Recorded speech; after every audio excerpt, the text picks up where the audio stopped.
to reduce the number of temporary residents in Canada. It is people that have fled Russian aggression in Ukraine, so 300,000 Ukrainians. It's people on postgraduate work permits. It's international students. It's people that are working in post-production film in downtown Montreal, as well as temporary foreign workers in the agricultural or seafood transformation sector. So it's a wide segment of people that are here that make our economy what it is. And it is something that we need to get a grip on. It has grown to a level that is higher than it has ever been.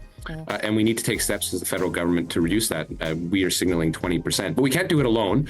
It's something that provinces know their labor forces so that we're not causing damage to the economy. Why?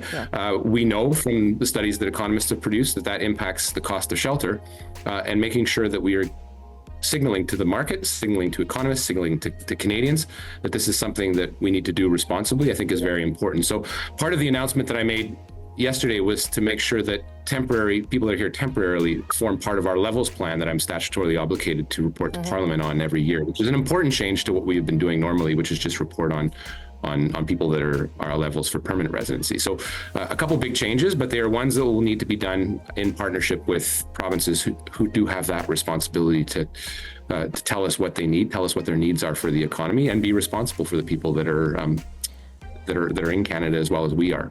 You said at the press conference when you made this announcement that Canada, like other countries, has become addicted to temporary foreign workers.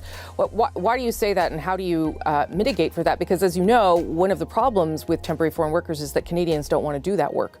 And so people will have to reach out to temporary foreign workers in order to make sure there's enough in the labor force.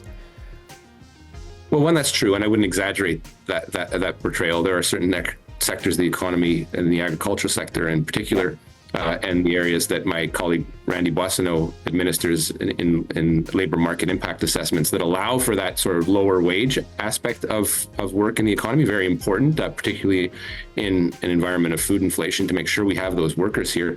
But that isn't the entirety of the picture. It's students on work permits. It's people that are seeking asylum here in Canada, and it's very highly specialized people that are here that we can't train in here in Canada or don't have sufficient skills to train. So it's a broader bucket than that, but certainly it is something, yes, we have become addicted to. The numbers betray that.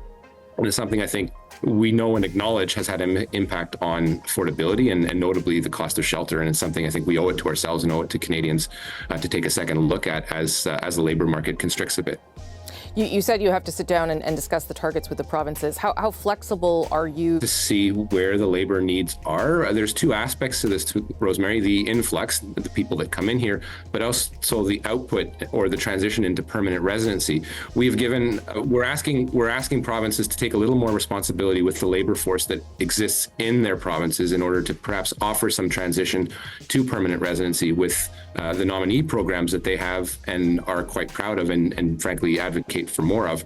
And so this will be a discussion with us in terms of the federal programs that we administer, and there's a bucket load of them, and the provincial programs that are administered by provinces in order to make sure that there is also an outflow of temporary residents to the permanent residence path and ultimately Canadian citizenship, so we aren't just bringing people in and stranding them here with no hope of becoming permanent residency. So that's another aspect of this that needs to be discussed in private, but also discussed with Canadians.